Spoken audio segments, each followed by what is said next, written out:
امام علی مقام نے روضہ رسول پیارا شہر مدینہ شریف چھوڑا، اس کے بعد میں مکہ المکرمہ بھی چھوڑا، جائزے کے لیے حضرت مسلم بن عقیل اور آپ کے ساتھ 2 بچے، ایک کا نام محمد ایک کا نام ابراہیم، کوفے کو بھیجا۔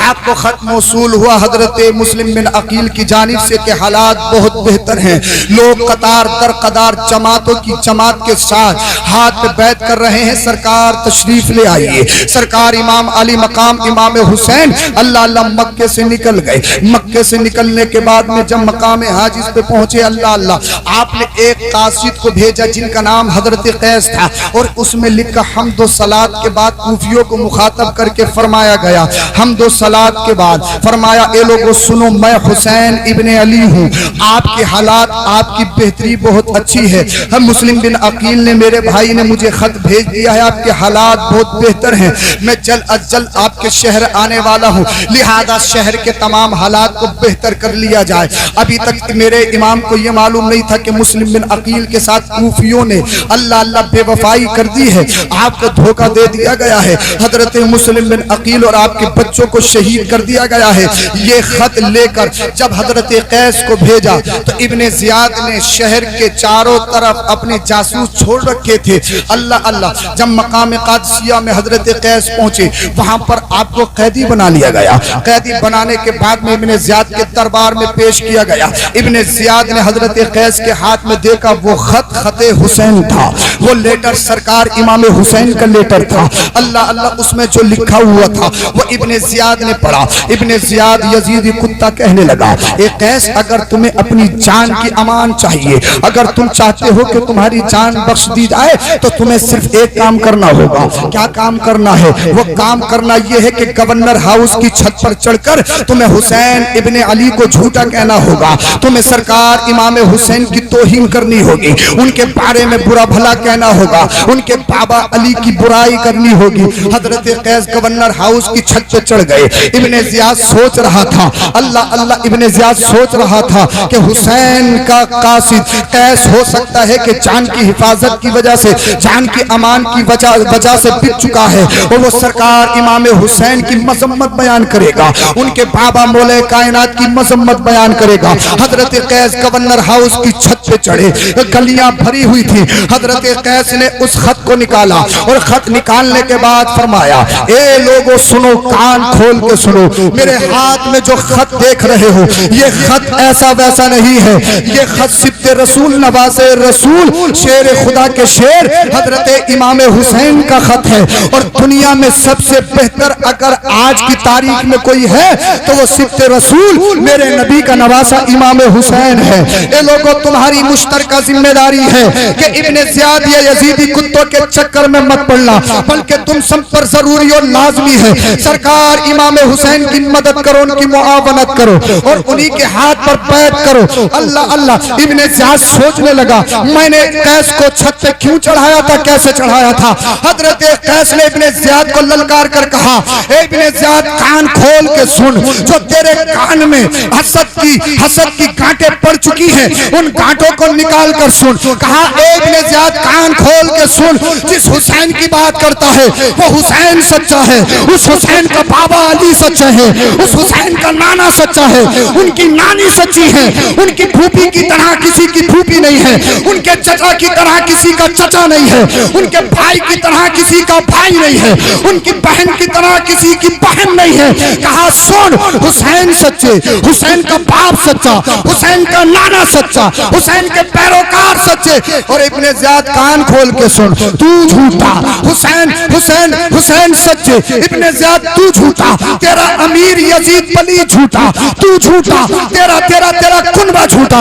ابن زیاد کان کھول کے سن، حسین سچا ہے، تو جھوٹا ہے، تیرا خاندان جھوٹا ہے، تیرے پیروکار جھوٹے ہیں۔ جب ابن زیاد نے اتنا سنا آگ ببولا ہو گیا، جلاد کو حکم دیا کہ قیس کو زندہ زمین پر چھت سے پھینک دیا جائے۔